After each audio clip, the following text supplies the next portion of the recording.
What's going on, folks? Painless. Merry Christmas, Happy New Year, all that good stuff. Uh, had a good time. Had a good Christmas. My family and some of my cousins. I was in Birmingham, Alabama, for Christmas, and we did, surf and turf, bunch of lobster tails, crab legs, and premium steaks. I got a cousin that's a butcher. Kind of, a little hook up, whatever, or what they say, a plug. But we had a great time. Did a little drinking and stuff like that. I was on that 7 and 7, that Seagrams and 7 Up. That's that's that old school, that 7 and 7. And then we had some of that Bullet bourbon whiskey. Woo, that ain't no joke. But anyway, get straight into the video, folks. And I've said this so many times along the years, through the years, that black folk collectively, we love to we love to try to connect other people who are non-white, who are in other words, other minorities. We love to try to get them to accept us or try to find some commonality, this whole, everybody black, look at them. You can tell they got some black in them. That type of focus and approach is prevalent in the so-called black community. Always identify. I was watching, shout out to brother, the biblical conservative, and he just talked about this. How you gonna be the most? Just to be brief, to paraphrase, how are you going to be the most read? Meaning you read the most out of all Americans. Black folks attend church regularly the most, read the word, quote unquote, the most, but the most fucked up. You know what I'm saying? And it makes sense. And he said that a lot of black folks approach the word of God, and it's like buffet. Buffet. It's crazy. The irony is it being Sunday, talking about this. I didn't even realize. But, this buffet way, or the buffet approach, and we know when we go through a buffet, we pick what we want and discard the rest. And he's saying that's how a lot of black folks approach religion. Always taking this pseudo, Marxist underdog approach. We identify with the slaves more instead of the victors and this, that. But I'm not going to go into a whole religious spiel, but, there's something that black folks tend to do. And I come across this. Y'all see the thumbnail. This Vivek guy, I'm not going to chop his last name up. See, I know the half. Painless is no fool. I know that a lot of groups come over here and want to talk down to black folks in the company of Caucasians to get a pat on the head. See, I know that. And I've said this countless times. I do not play with minorities who think they're going to talk crazy to me and treat me any kind of way in the midst of Caucasians to get a pat on the head. No, I don't play that shit at all. Painless, I do not play that at all. And I made that known.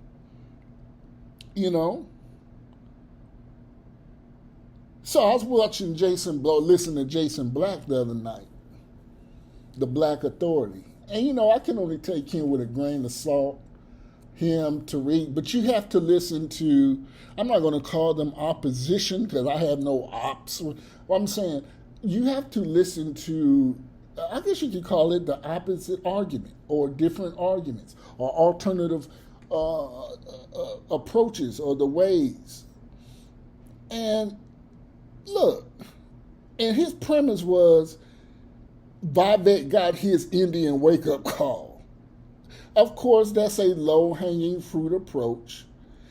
Trying to what the Black Authority was trying to do, and I didn't listen to his whole live. I listened to like the first 45 minutes, and then I kind of just went off and did my own thing.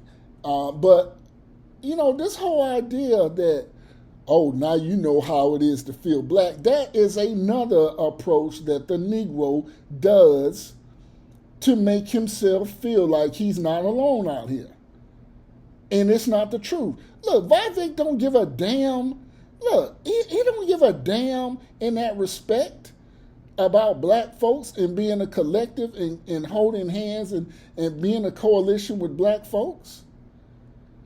Stop trying to put him in a box because he has an opinion and an approach. Basically, Vivek said, hey, on Twitter, the American culture, the culture of America needs to get its shit together. For them, paraphrasing, saying, everybody wants to be a TikToker. Everybody wants to be an influencer.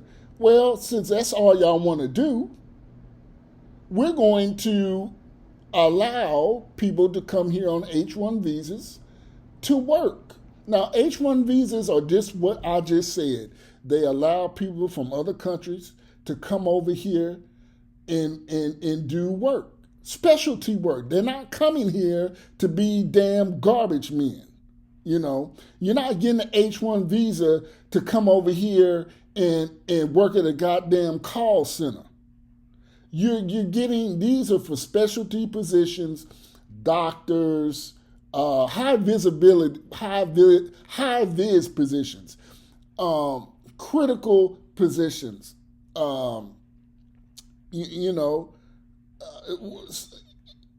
mission essential personnel, banking, things like that. And in this case, tech.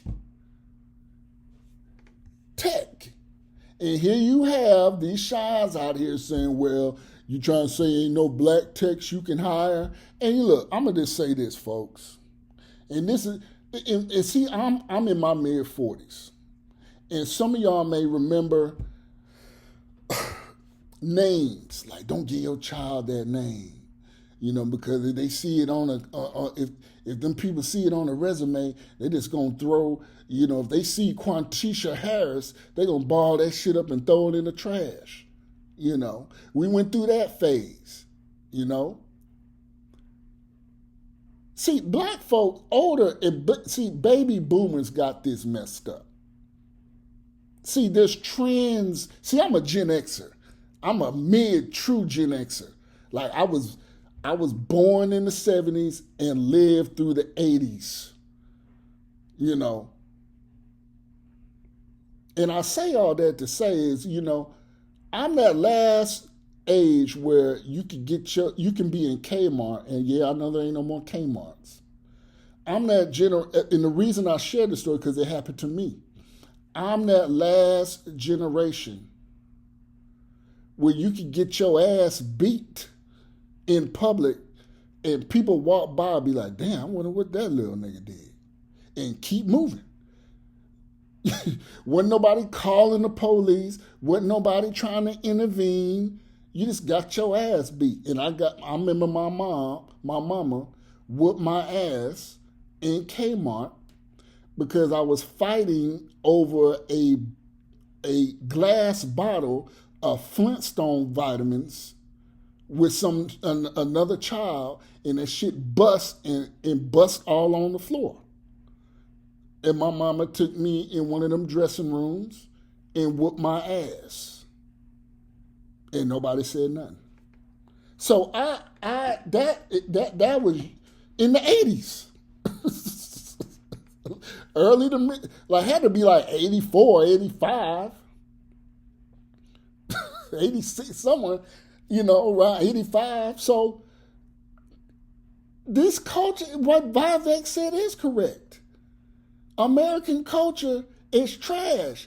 And now what Jason Black, a Black Authority, wants to say is, well, he's got his Indian wake up call because, he went at it with those white Trumpers. He called those white Trumpers losers and knuckle draggers and da da da da. So the fuck what? It is. It is what it is. And what wake up call has he gotten? Because you got some whole bunk hillbilly in I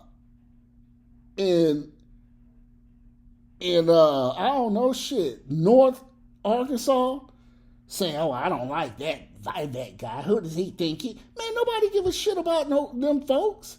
And I said this about Trump. Trump has a base.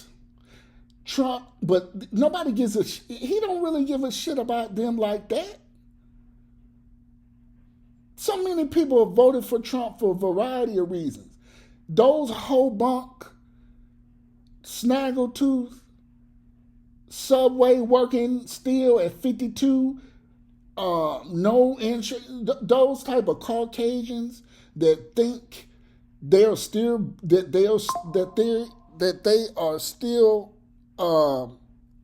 better than painless.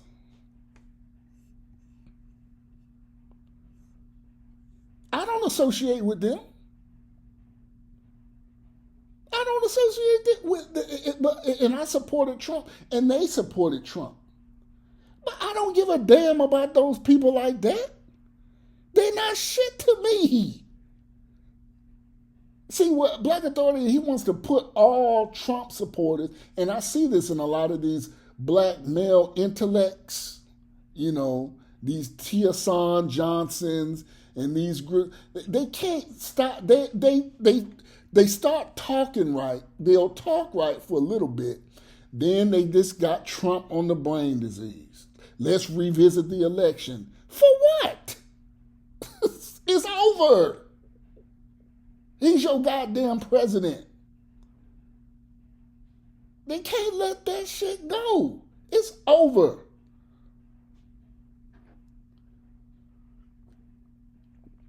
But yeah, just because, I don't give a shit about them trash Caucasians that ain't got a pot to piss in, who still think they better than me. You think I'm allied with them?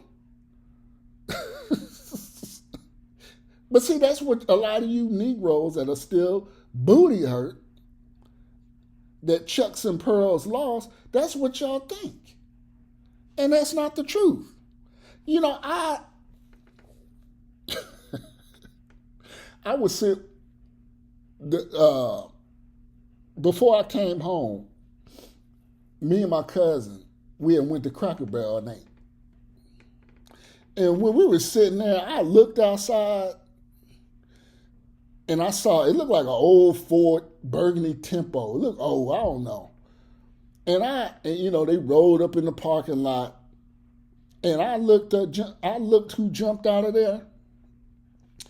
It was this older white guy, had to probably be in his late 40s, early 50s, pot belly, Trump hat on.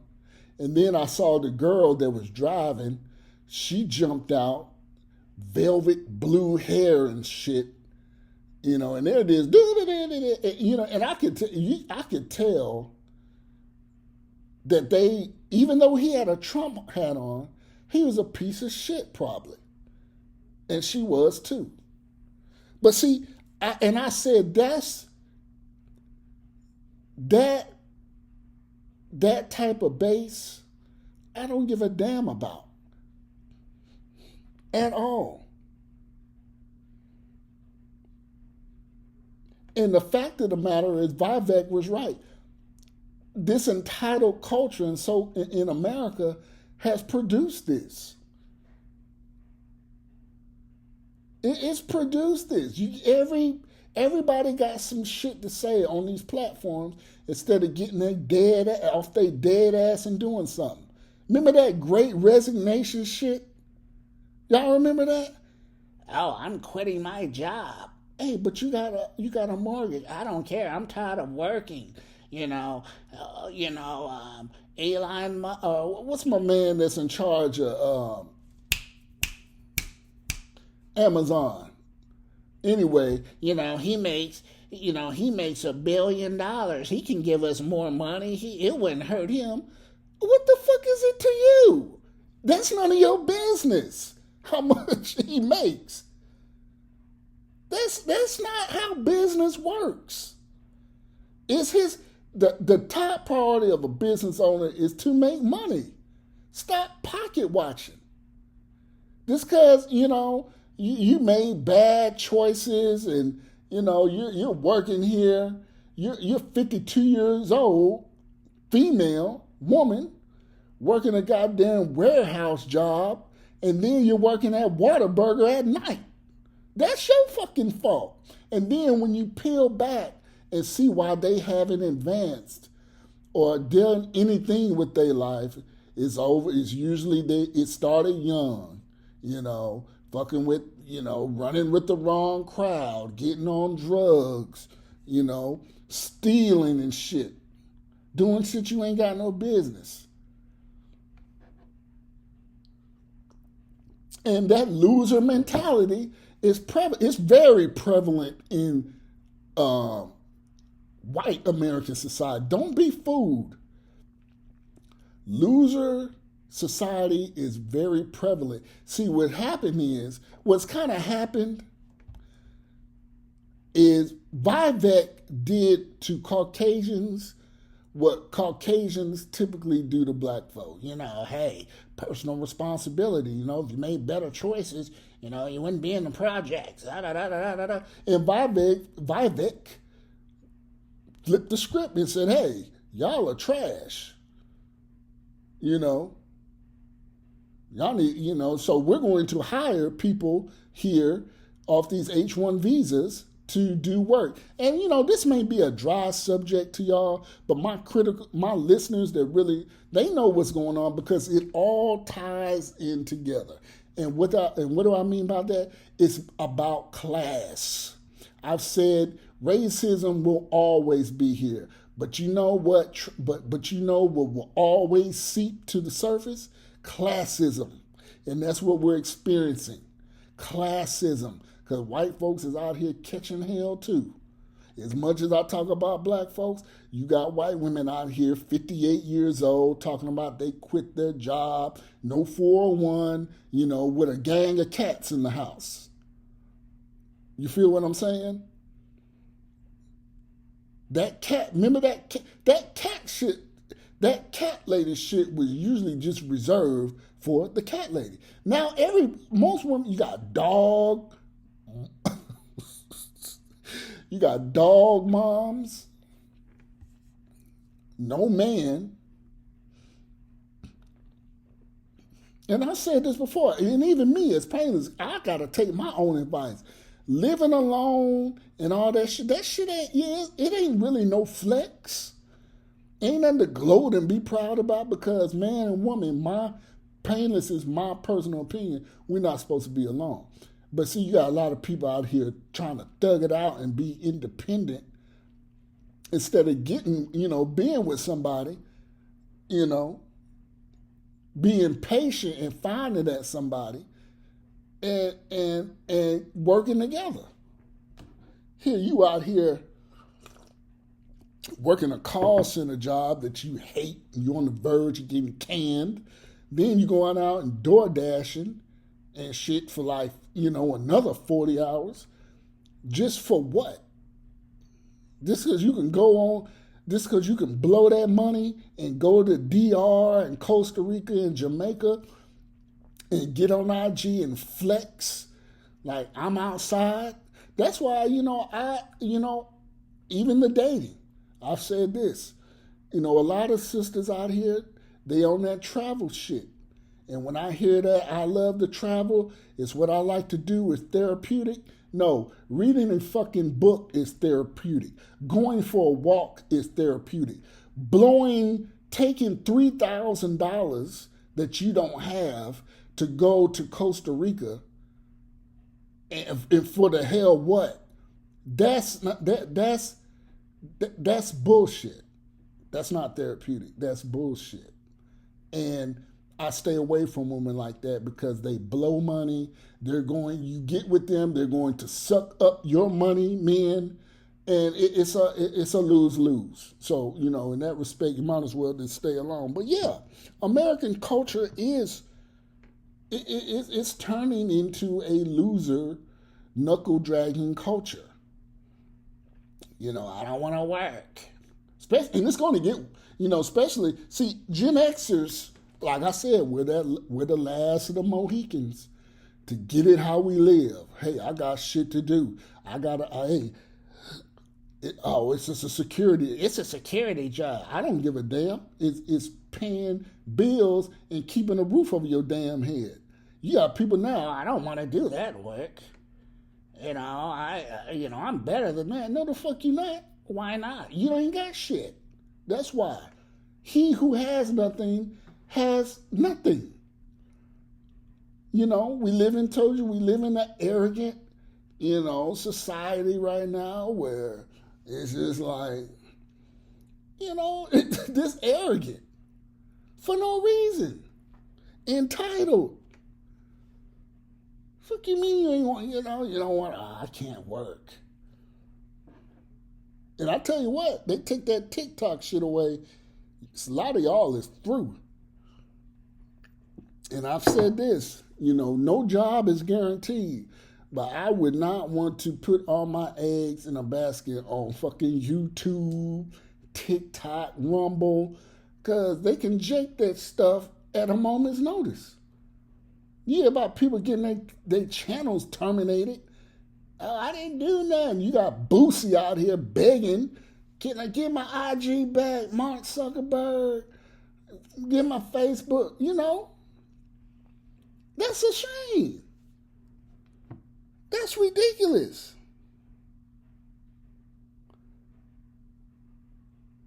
And like I said, that whole approach, look, Vivek said that about that, really, collectively talking to white folks. But they'll never side with you. Trump don't need, and then he was saying that black folks, we can only fact check racism. So if you want to make sure it's solidified, if you want to make sure it's, verified and true, and it's a real form of racism, only black folks can check off on it. Look, let me tell you something, Black Authority. Trump did not need black folks to win at all. He did not need he did so who, and that's the arrogance, this propping up and fake sense of importance in things like that. No,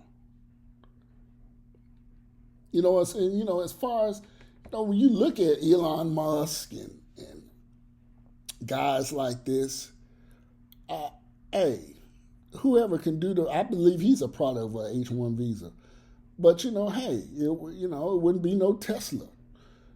It wouldn't be a lot of stuff. It wouldn't be no X the way it operates now.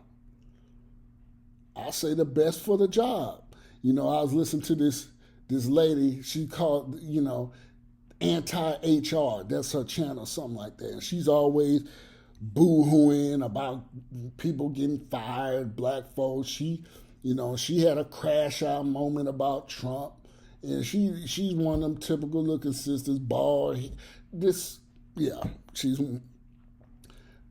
up here talking about H-1 visas and black folks not getting this and that. And she posed a situation in which some Chinese accountants were being replaced, or pipeline, basically saying that they fired all the black accountants and then hired all these Chinese immigrant H-1 visa employees to work there. And I said this, and she even mentioned it. Look, it's about, if I can pay these workers less money, so what? They ain't got no damn experience. They'll get it on the job. They already have a base of accounting, and if I can pay them $39,000 a year at an entry level versus paying whoever it was in there, black, white, Puerto Rican, and y'all was all getting paid 48, 56, whatever. So the fuck what? Business. See, black folks need to take the emotion out of stuff. Like I said earlier about names, how black folks approach naming, like, hey, don't name them that, or change your name to this. We're living in an era, you can have all the accolades. And this is why I say a lot of boomers, especially black boomers, they think, well, I got a master's degree, I should get that job. No, that's not how it works. You got to mesh with the culture of said company. We like to wear pants on Friday, casual Fridays. You walking around tripping, and vice versa. You're wondering why you guys got on pants. That's so unprofessional. We don't want nobody like that. We want to wear pants and order pizzas on Fridays. That's our culture. And if you don't, I don't give a damn if you got a degree in this. You just don't match with the culture. That's what a lot of black folks can't understand. The culture of shit. And ironically, that's what Vivek was saying. A culture of loserism.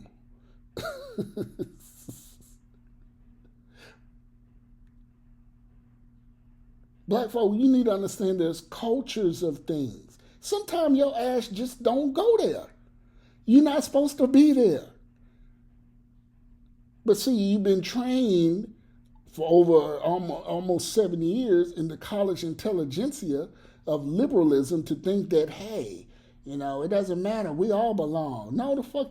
In some places you just don't belong. For whatever reason. Some things don't, you just don't belong here.